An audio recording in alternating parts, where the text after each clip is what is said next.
Hello friends, good morning. Welcome on our YouTube channel. और आज हम इस वीडियो में बात करेंगे एसएससी सीजीएल की हाल ही में आई वैकेंसी के बारे में, जो कल शाम को नोटिफिकेशन आई थी। उसके अंदर क्या क्या इसके इम्पोर्टेंट पॉइंट्स हैं, हम इस वीडियो में सारी बात करेंगे। ज़्यादा लंबी ये वीडियो नहीं रहेगी। तो चलिए, ये देखिए, date of online submissions 24 of June से लेके और आपकी लास्ट डेट है 24 जुलाई। बट आपको लास्ट डेट का इंतजार जो है नहीं करना है, आपको स्टार्टिंग में ही फॉर्म भर देने हैं 1 वीक के बाद एटलीस्ट। वो फॉर्म भरने से पहले आप एक बार पूरी नोटिफिकेशन को गो थ्रू कर लेना, ताकि आपके कोई भी गलती होने के चांसेस ना रहें। वैसे आपको window for application form correction मिलेगी। ये जो है 10 अगस्त से अवेलेबल होगी। तो इसमें आप अगर कोई गलती होती है तो वो जाके आप इसको करेक्ट भी कर सकते हैं। आपकी टेंटेटिव एग्जामिनेशन जो है आपका टायर 1 का, वो रहेगा सितंबर या अक्टूबर में होगा। मोस्ट प्रोबेबली क्या होगा, सितंबर के 4th वीक के अंदर स्टार्ट होगा। और जो टायर 2 है वो आपका दिसंबर में होगा। ठीक है जी। चलिए, अब क्या रहने वाला है देखिए। ये इस तरह की सारी वैकेंसी जो है ना, आप देख सकते हैं नोटिफिकेशन के अंदर। मैंने यहाँ पे जो लेवल 7 की जॉब है वही सिर्फ आपको दिखाई है, जिसके अंदर आपकी जो बेसिक पे है। पे क्या होता है, कोई भी सैलरी बनती है ना, उसमें बेसिक पे होती है, जिसके ऊपर आपको सारे अलाउंसेज मिलते हैं। बेसिक पे इसमें कितनी है, 44,900 है। तो जो ग्रोस सैलरी आएगी, ग्रोस सैलरी का मतलब है जो टोटल सैलरी बनेगी आपकी, वो अप्रोक्स बनेगी 80K के आसपास। ठीक है जी। उसमें से नेट सैलरी जो आती है वो कुछ कट के आएगी। उसमें क्या कटता है, इनकम टैक्स कट जाता है, और जैसे सीजीएचएस कार्ड की फीस है वो कट जाती है। कुछ अदर जो है आपकी डिडक्शंस होती हैं। तो आपके पास ये 80K से आपकी ज्यादा ही बैठेगी थोड़ी। तो 5 से 6 हज़ार रुपये मान लो आपके उसमें से माइनस हो जाएंगे। ठीक है जी। ये पोस्ट है आपकी assistant section officer CSS. CSS के अंदर आप पूरी उम्र दिल्ली में ही रहोगे, आपकी ट्रांसफर नहीं होती।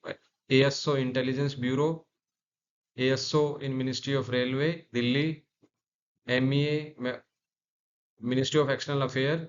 इसकी सबसे ज्यादा आपको पता है कि हाईएस्ट कट ऑफ जाती है। ठीक है जी। और इसके अंदर आपको फॉरेन में भी पोस्टिंग का मौका मिलता है। इसका पे स्केल काफी अच्छा खासा हो जाता है। चलिए, अब हम हर एक के पे स्केल की बात नहीं करेंगे। आपकी पे स्केल तो सब में इनमें सेम है। बट चूंकि ये जो आपकी एक्सटर्नल अफेयर्स की है, इसमें आपकी फॉरेन में पोस्टिंग होती है, तो वहां पे कुछ अलाउंसेज आपको अलग से मिलते हैं। इंस्पेक्टर ऑफ इनकम टैक्स, ये देखिए सीबीडीटी ग्रुप सी की पोस्ट है ये। लेकिन इंस्पेक्टर एक्साइज, सेंट्रल एक्साइज में भी आपको जोन अलॉट होता है। जोन के अंदर ही आपकी पूरी लाइफ जो है कट जाती है। जैसे आपका दिल्ली जनो अगर अलॉट हुआ तो दिल्ली के अंदर दिल्ली आता है, हरियाणा आता है। ठीक है जी। इस तरह से आपका जोन, मान लो साउथ में जोन अलॉट हो गया तो आपका साउथ ही होगा। इंटर जोन ट्रांसफर बंद है, आपकी ट्रांसफर नहीं हो सकती। ठीक है जी। फिर सीबीआई में सब इंस्पेक्टर है, इंस्पेक्टर ऑफ पोस्ट है, ये जो है डिपार्टमेंट ऑफ पोस्ट है मिनिस्ट्री ऑफ कम्युनिकेशन के अंदर। वो चीजें हैं, ये रहने वाला है। तो चलिए नेक्स्ट। अब देखिए, वैकेंसी कितनी है जी, 17,727 वैकेंसी है। इस बार अच्छी खासी वैकेंसी है। पिछली बार तो बहुत कम वैकेंसी थी, तो आपके अच्छे खासे चांस हैं। लगभग 1.25 से लेके 1.50 लाख जो कैंडिडेट हैं वो टायर 1 क्वालिफाई करेंगे। ठीक है जी। तो जो लास्ट ईयर कट ऑफ गई थी 150 के अराउंड, वो कट ऑफ भी आई थिंक अब की बार 115 से लेके 120 के आसपास रहेगी, क्योंकि लास्ट ईयर का जो टीयर 1 था एग्जाम वो बहुत इजी था। ठीक है। और साथ में उसके अगेंस्ट में जो वैकेंसी थी वो बहुत लोअर साइड पे थी।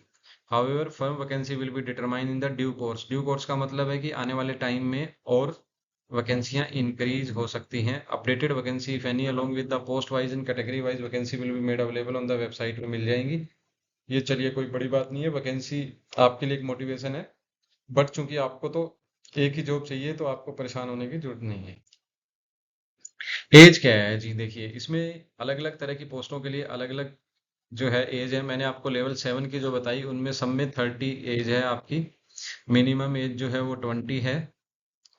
ठीक है जी। और कुछ में 18 भी है। ठीक है।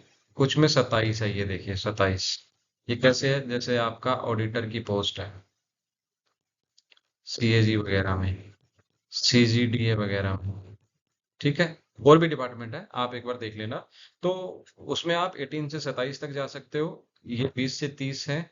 ये दिया हुआ है कि देखिए candidate must have been born not earlier than, ये 2/8/94 से पहले का नहीं होना चाहिए और 1/8/2004 के बाद का नहीं होना चाहिए, नहीं तो वो छोटा हो जाएगा फिर, ठीक है। तो आप इस तरह से अपनी एलिजिबिलिटी चेक कर सकते हैं। एज में रिलैक्सेशन रहता है, कई तरह का रिलैक्सेशन होता है, मेनली मैं यहाँ पे आपको ये बता रहा हूँ। ब्रॉड कैटेगरी जो है आपकी SC ST में 5 इयर्स, OBC में आपको 3 इयर्स का एज का रिलैक्सेशन रहता है, ठीक है जी।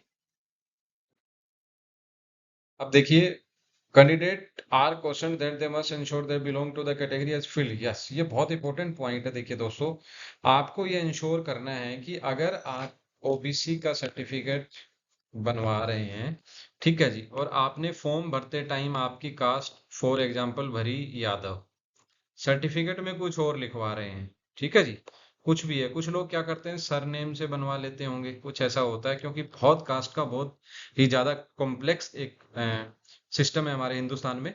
तो उसके अंदर क्या रहेगा कि अगर आपकी for example x field OBC in application form, however during document verification intending department है, इंटेंडिंग मतलब है जो डिपार्टमेंट में आपका सिलेक्शन होगा, ठीक है, found he is unable to produce the valid, अगर वो OBC का वैलिड सर्टिफिकेट नहीं बनवा पाया तो उसका कैंडिडेचर जो है वो कैंसिल हो जाएगा और वो जनरल कैटेगरी में ट्रीट नहीं होगा। पहले ऐसा हो जाता था, बट अब नहीं होगा, ये चीज आपको ध्यान रखनी है, ठीक है जी।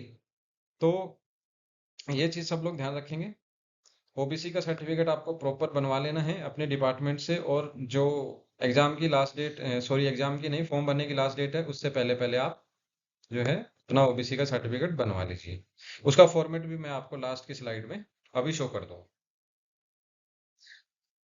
ठीक है जी। क्रूशियल डेट क्या है, SC ST OBC EWS status और एनी अदर बेनिफिट के लिए क्या है, स्टेटस में will be closing date for online application 24/7/2024 crucial date है, उससे पहले पहले बनवाना है। Person seeking appointment on the basis of reservation to OBC must ensure that he caste certificate and does not fall in the creamy layer. क्या है creamy layer, क्या है जी, ये क्रीमी लेयर है, एक होता है non creamy layer, non creamy layer, ठीक है जी। ये सिर्फ OBC के लिए लागू है, SC ST में ऐसा नहीं होता। क्रीमी लेयर में क्या होता है, 8 लाख से ज्यादा जिसकी इनकम है, ठीक है जी, ग्रेटर देन, वो क्रीमी में आते हैं। और 8 लाख से कम जिसकी इनकम है, जिसके पेरेंट्स की इनकम, जिसकी मतलब पेरेंट्स की इनकम, ठीक है जी। जो फॉर्म भर रहा है कैंडिडेट, कैंडिडेट जो फॉर्म भर रहा है उसकी खुद की इनकम काउंट नहीं होती, ये आप ध्यान रखना 100%, ठीक है जी।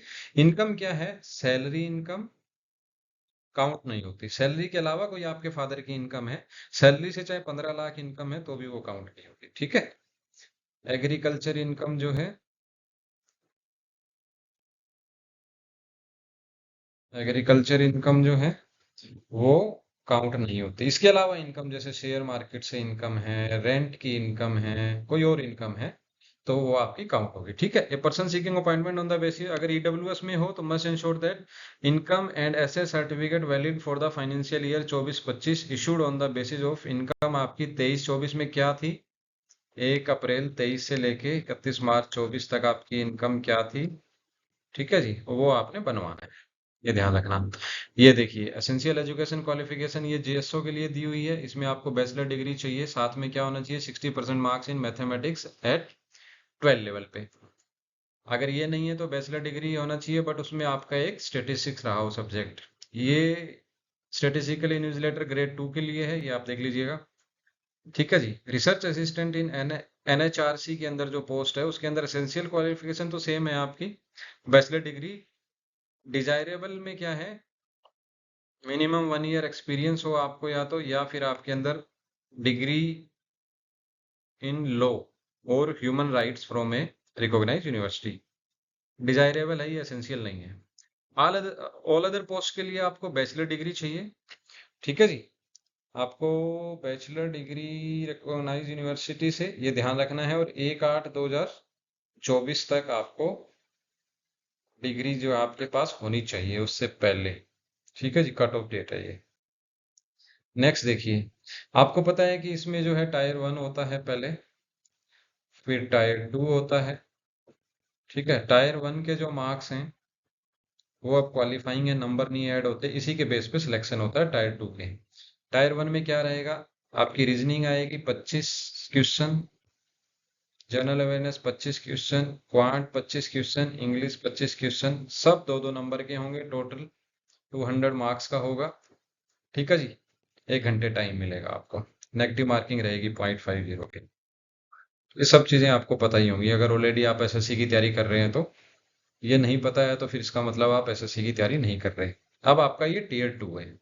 टीयर 2 में क्या रहेगा देखिए, इसमें सेक्शन, आपका सेशन 1 है, सेशन 2 है। सेशन 1 के अंदर क्या सेक्शन है, जैसे आपका मैथ और रीजनिंग का एक सेक्शन उन्होंने बनाया हुआ है, 30-30 क्वेश्चन होंगे, 60 क्वेश्चन होंगे, 3 नंबर का एक होगा, 180 का टोटल एग्जाम रहेगा, 1 आवर का आपको टाइम मिलेगा। ठीक है जी, 1 आवर फॉर ईच सेक्शन है। इंग्लिश का और आपको जनरल अवेयरनेस का, इंग्लिश का 45 क्वेश्चन आएंगे एंड जनरल अवेयरनेस के 25 आएंगे। अगर इन दोनों को टोटल करोगे तो 70 क्वेश्चन हो गए, इंटू 3 210, यानी 210 नंबर और 180 नंबर।